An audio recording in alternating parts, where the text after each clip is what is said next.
নমস্কার বন্ধুরা, সবাই কেমন আছো? আশা করছি সবাই খুব ভালো আছো। আমার খাই খাই বাই চ্যানেলে সবাইকে স্বাগত জানাই।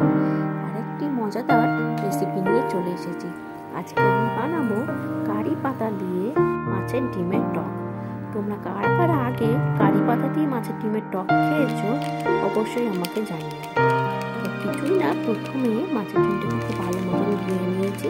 তাতে পেঁয়াজ কুচি, কাঁচা লঙ্কা কুচি, ধনে পাতা কুচি দিয়েছি, একটু নুন, হলুদ, গরম মশলা পাউডারও দিয়েছি, যেটা ডিমের একটা আটটা গন্ধ থাকে সেটা চলে যায়। আর 3 থেকে 4 বা 4 থেকে 5 টেবিল চামচের মতন আমি বেসন দিয়েছি।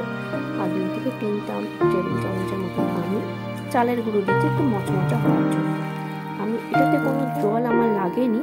তোমরা যদি জল লাগে সেরকম বুঝে জল নিয়ে নিও, জল দিয়ে মেখে নিও ভালো মতো। তারপরে একটু একটু করে বড়া নিয়ে বড়ার আকারে করে আমি অল্প অল্প করে নেব, নিয়ে ওই মিক্সারটা থেকে তারপরে একটু একটু করে আমি তেলের মধ্যে দিয়ে শ্যালো ফ্রাই করে নেব।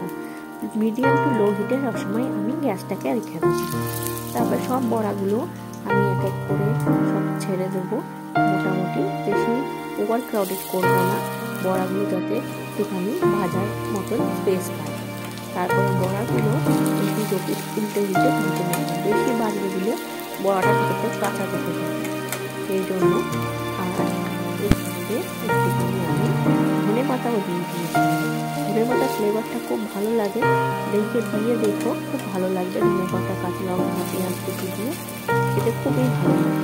তার বড়াগুলো একটু করে সব আমি সব হালকা হালকা করে যখন কালার ধরবে, একটা পিঠ কালার ধরলে একটা পিঠ আমি উল্টে পাল্টে এইভাবে দেখো কত সুন্দর কালার এসছে। সব উল্টে পাল্টে এইভাবে আমি সব বড়াগুলোকে ভেজে একটা পাত্রের মধ্যে আমি তুলে দেব। গ্যাসটাকে কিন্তু একদমই বাড়ানো চলবে না, তাহলে বড়াগুলো সব পুড়ে যেতে পারে আর ডিমের বড়া শক্ত হয়ে যাবে। তারপরে আর তেল আমি অ্যাড করিনি, ওই তেলেই আমি কালো সর্ষে ফোড়ন দেবো। তোমরা কি ফোড়ন দাও আমাকে অবশ্যই জানিও, আমি তো কালো সর্ষে দিয়েই করি।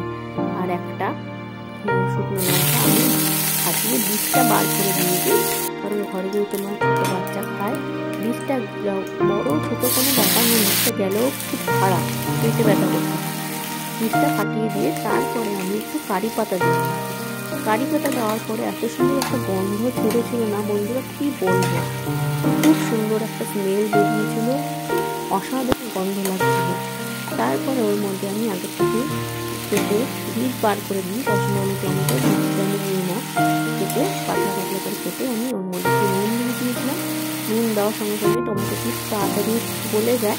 নুন দিয়ে খুব ভালো মতো আমি টমেটোগুলো দিয়ে নাড়িয়ে দিয়ে একটু তার মধ্যে একটু হলুদ দিয়ে আবার একটু খুব ভালো মতন আমি একটু মিশিয়ে নেবো। দেখো নুন দেওয়ার সঙ্গে সঙ্গে টমেটোগুলো সুন্দর গলে যাচ্ছে। আমি একটু এইভাবে মিশিয়ে দিয়ে একটু এরকম করে চেপে চেপে চেপে চেপে একটু টমেটোগুলোকে ম্যাশ করে নেব।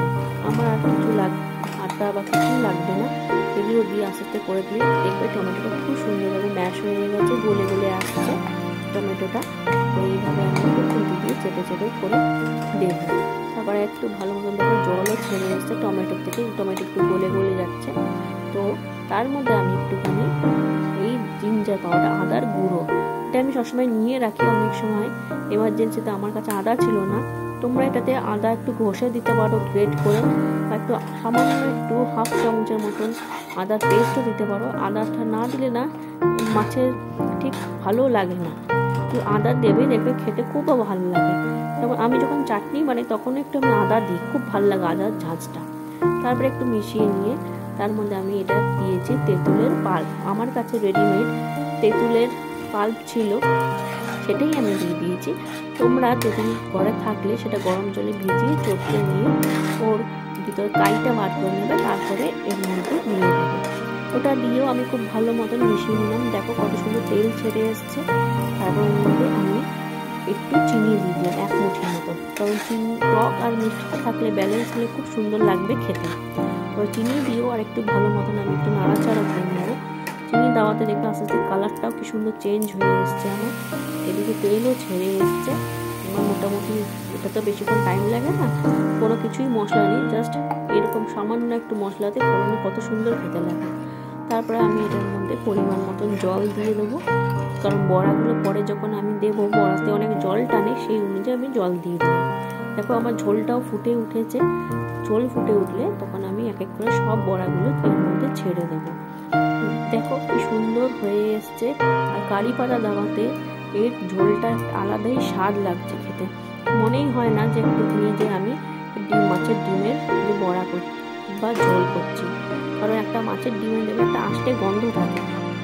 তো সেই জন্য কারি পাতা দিয়ে তোমরা করে খেয়ে দেখো, এত সুন্দর লাগবে, অতুলনীয় লাগবে, মানে খেতেও খুব ভালো লাগবে, গন্ধটাই এত সুন্দর লাগে।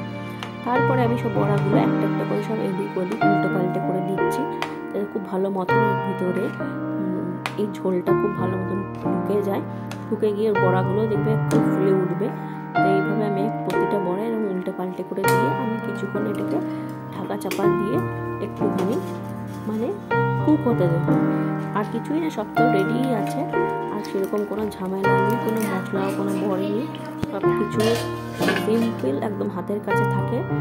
কত সুন্দর তৈরি হয়ে গেল। এই যে দেখো আমি ঢাকনাটা খুলে দেখাচ্ছি, মোটামুটি ঝোল অনেকটা টেনে এসছে। এই দেখো আমি নামিয়েও নিলাম, কত সুন্দর হয়েছে দেখতে। একবার তোমরা ট্রাই করে অবশ্যই আমাকে জানিও কারি পাতা দিয়ে কেমন লাগলো তোমাদের খেতে। তোমরা আগে কখনো খেয়েছো কিনা সেটাও আমাকে জানিও। আবার আসবো একটা নতুন ভিডিও।